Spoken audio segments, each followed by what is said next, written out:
say Thug Life. We're back for number 6. Another rapid review. This time is on Bentspoke Cluster 8. Oh, Vicky really wants Next the to the pizza. chill party. So we've got ourselves a double IPA. A double IPA. Now, what is the difference between a single IPA and a double IPA? There's 2 of them. Woo! That's lucky. Basically, it's just more alcoholic. And a bit more hops. Yeah. The hops usually come through just because there's more alcohol. Yeah. Yeah, is that added the hops to balance the alcohol, or is it actually... 100%. Okay. So when it comes to, how do you get those higher level of alcohols? Because the Saccharomyces is used for you guys. We just throw some vodka in. Okay, now we know it. Or ethanol. We love ethanol. So basically, you're putting more malt in, Yeah. and that's going to increase your alcohol. If you increase your alcohol but you don't increase your hops, you're going to end up with a more insipid flavour, I guess. Yeah. But you can increase alcohol. Just like taking it back for a second, just those who don't know about like how we get alcohol, it comes from sugars. So the more the sugars come from the malt. So the more malt we put in creates the more sugars, creates more alcohol. Do we need more yeast to create more sugars from the malt? You do need some more yeast. But also, can you add sugar in other guises? Like beet sugar or even sugar. Absolutely, you can just add That sugar. sounds like a thing out of the Bangles. Sugar. Sugar, Like sugar. an Egyptian.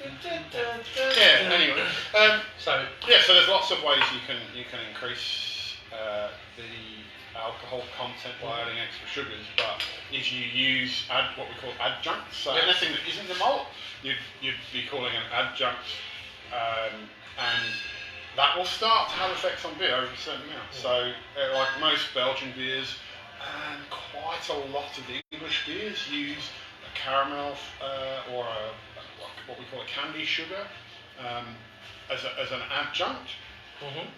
If you use too much, it will start to get that kind of heat, that hot alcohol flavour sometimes, and it will detrimentally affect the quality of that beer. It tastes maybe a bit thin, but I mean you can do it, and there are some incredible beers like Duvel uses dextrose, and it gives it an incredibly thin, but it's an impressive flavour too. well, this is so looking at increasing alcohol levels, but if you retain sugar in the beer, you're going to build a more body in the beer due to the sugar component or the sweetness component left in there.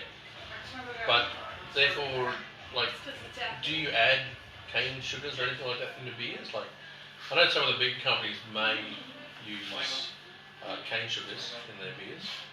So, in building that alcohol level using sugar and then leaving the malt sugars, dextrose and fructose, not fructose, dextrose and maltose in there, would that actually improve the beer or change, like make the beer into a more interesting or more complex style of beer, or would it just be just warm and hot? Oh god, there's so many answers to that question. Quite complex. Yeah, basically it depends on what you're doing, what you're brewing, what you're doing. On some beers, I personally add some dextrose to. Yes, I'm a craft brewer. I add some dextrose to beers. I find that dextrose helps dry the beer out a little bit. If I've got a beer that I'm putting on a yeast that's going to attenuate highs and finish a little bit higher, I'm going to throw some dextrose on it. It's going to help dry the beer out. And is this how they make a barley wine? Yes, definitely. A lot of places will throw a shite load of sugars at a barley. That's always, because I did wonder, because we were talking about the beer Saccharomyces yeasts. And I know there's a really gamut of Saccharomyces yeasts that do it for winemaking and for champagne production also.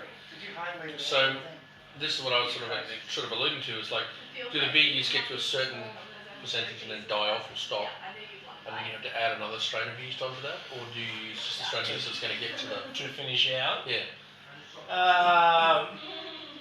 Just so... there are definitely some strains that won't be able to handle those high alcohol contents. You can add more of it. You will add more of it to try and compensate, but a lot of those strains just cannot handle it, so you will have to either find a strain of yeast that can take higher alcohols, which is the best way to go, because if you're going with a yeast that can't take it, it's going to throw some funky flavours. In the end, though, the cluster 8. What's your opinion of it, there, guys? I like the cluster 8. The one thing I think it's missing a little bit is I want some more bitterness up front. Okay. Bitterness up front. Okay. See, at the start of this taste, I was not perceiving much bitterness. I don't know whether it's as it's warmed up or as just my palate's adjusted to it. I'm starting to get more bitterness from it. I was actually a little bit disappointed at first. It's going to be really interesting because this is another one I didn't get to drink both beers back to back when I was putting the lineup together. But the Keiju that we're going to have next has got a pretty firm bitterness. And I was discussing that with Benny in the car on the way out tonight, and I like that. Bitterness. He doesn't like it as much. He doesn't think it's quite well balanced. But I definitely think it's definitely got less bitterness in this beer. Well, I really like this because literally as I was pouring it, my mouth started watering. Going, nose of it. I personally think, out of all the beers, this will probably win today's.